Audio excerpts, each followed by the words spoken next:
देश में निर्विवाद रूप से लोकसभा चुनाव में जो राजनीतिक ताकत होती है वो नरेंद्र मोदी के पास है। इसमें कोई विवाद नहीं है। तमाम लोग ये मानकर चल रहे हैं कि लोकसभा चुनाव में सबसे बड़ी ताकत भाजपा के पास है। सरकार बननी तय दिख रही है, चाहे सीटों की संख्या जितनी भी हो। इंडी गठबंधन, खासकर कांग्रेस, राहुल गांधी, गांधी नेहरू परिवार, ये जुगाड़, ये काट, ये विचार, ये उपाय तलाशने में जुटी हुई है कि नरेंद्र मोदी को कैसे हराया जाए। उनको सूझ नहीं रहा और शायद यही एक वजह है कि राहुल गांधी जहां जा रहे हैं वहां कुछ न कुछ नया मुद्दा जोड़ दे रहे हैं। कभी एमएसपी की गारंटी दे रहे हैं, तो कहीं हिस्सेदारी की गारंटी दे रहे हैं, कहीं जाति जनगणना कराने की गारंटी दे रहे हैं, तो कहीं फाइनेंशियल सर्वे कराने की गारंटी दे रहे हैं, कहीं क्रांति करने की बात कह रहे हैं। समझ में ही नहीं आ रहा कि क्या किया जाए कि मोदी हारे, भाजपा हारे और राहुल गांधी प्रधानमंत्री बन सके या विपक्ष का कोई व्यक्ति सत्ता में आए। उनके लिए प्रशांत किशोर ने एक बड़ी सुझाव लेकर उपस्थित हुए हैं। प्रशांत किशोर ने बताया है कि भाजपा को जो हराना है, उनके 4 मजबूत किले हैं और उनमें से बिना 3 पर फतह किए आप नरेंद्र मोदी को नहीं हरा सकते हैं। ये उन्होंने साफ साफ कहा है। उन्होंने कहा है कि भाजपा के जीतने के प्रमुख कारण जो है वो है विचारधारा। सीधी सी बात है कि बाकी दलों के पास विचारधारा बहुत अडिग नहीं है, वो बदलते रहती है, समझौतावादी है। ये एक मुश्किल है। दूसरा है राष्ट्रवाद। भाजपा का राष्ट्रवाद, जिसे लोग चिढ़ाने की भाषा में कहते हैं कि 2014 के बाद ही भारत आजाद हुआ, 2014 के बाद ही हिंदू हुए। कहा यह जाता है कि वो ये 2014 के बाद वाला हिंदू है। इस तरह की भाषा का इस्तेमाल विपक्ष करता है, तो इस पर भी उन्होंने बड़ी बात कही है प्रशांत किशोर ने।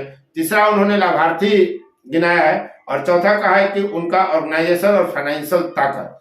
आपको हमने बताया ही है कि भाजपा ने इलेक्ट्रल बॉन्ड से 6,566 करोड़ रुपए जुटाया है।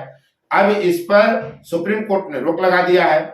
आने वाले वक्त में क्या इस राशि को खर्च करने की स्थिति बनती है या नहीं बनती है, ये अलग बात है। इसके बावजूद भाजपा के पास आर्थिक ताकत है, उसके पास सांगठनिक ताकत है, जिसका मुकाबला देश में दूसरे विपक्षी दल नहीं कर पा रहे हैं।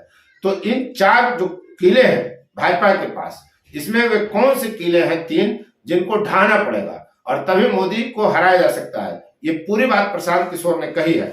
और उन्होंने यह भी कहा कि बिहार में 5 वर्ष लोग परेशानी झेलते हैं और फिर जाति धर्म के नाम पर वोट दे देते हैं। इस कारण भी बिहार पिछड़ा हुआ है। तो उनकी पूरी बात को हम इस वीडियो में आपको सुनाते हैं। देश के स्तर पर जब लोग पूछते हैं, जो काम मैं पहले करता था कि भाजपा जीतती क्यों है, तो मैं ये आपको बताता हूं कि भाजपा के जीतने के 3 नहीं 4 जो उनकी प्रमुख ताकत है वो है विचारधारा, जिसको हिंदुत्व आप कहते हैं। दूसरा नेशनलिज्म, राष्ट्रवाद। तीसरा लाभार्थी और चौथा उनका जो ऑर्गेनाइजेशनल और फिनेंशियल ताकत है। मैंने ये बताया कि अगर आपको भाजपा को हराना है तो किसी को भी, किसी दल को या किसी कोalition को, गठबंधन को, किसी नेता को, तो कम से कम इन 4 जो उनकी मजबूत किले के द्वार हैं, इसमें 3 को आपको तोड़ना पड़ेगा। मेरे भाई, आप बात सुनने से आप सवाल किए नहीं और जंप कर रहे हैं। हमको बिहार की जनता को जिताना है। हमको भाजपा को नहीं हराना है, हमको बिहार की जनता को हराना है। क्यों? यहाँ भाजपा जीती भी है, हारी भी है। बिहार की जनता की स्थिति तो नहीं बदली। यहाँ पर लालू नीतीश जीते भी हैं, हारे भी हैं। कांग्रेस जीती भी है, हारी भी है। हम लोगों ने यूपीए का भी सरकार देखा और 10 साल का एनडीए का भी सरकार देखा। बिहार से पलायन तो नहीं रुका, बिहार से गरीबी तो नहीं सुधरी। आपने 40 वर्ष कांग्रेस का भी राज देखा, भाजपा नीतीश का भी राज देखा, नीतीश और लालू का भी राज देख रहे हैं। आपकी स्थिति तो नहीं सुधरी।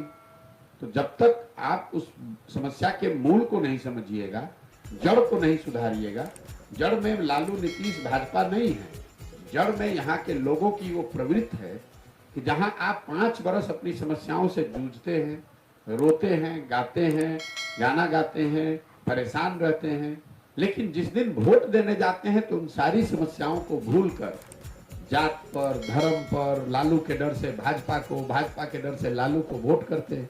इसीलिए आपकी समस्या सुलझती नहीं है। और प्रशांत किशोर की राय से आप सहमत हो सकते हैं। अगर सहमत हैं तो राहुल गांधी और प्रियंका गांधी और खड़गे जी तक भी पहुंचा दीजिए प्रशांत किशोर की राय, और शायद पहुंच भी गई होगी। मानना नहीं मानना अलग बात है। वैसे भी कांग्रेस की फितरत है कि वो अपने भी लोगों की बात नहीं सुनती, चाहे प्रमोद कृष्णम हो, चाहे एक एंटनी की रिपोर्ट हो, तो आमतौर पर कांग्रेस अपने लोगों की बात सुनती नहीं। प्रशांत किशोर की क्यों सुनेगी भला। उम्मीद करता हूं कि ये वीडियो आपको अच्छा लगा होगा। यदि हाँ तो अब तक आपने अगर चैनल को सब्सक्राइब नहीं किया है तो चैनल को सब्सक्राइब कर लें, शेयर लाइक कमेंट जरूर करें। फोर्थ व्यूज, चौथा विचार, बाकी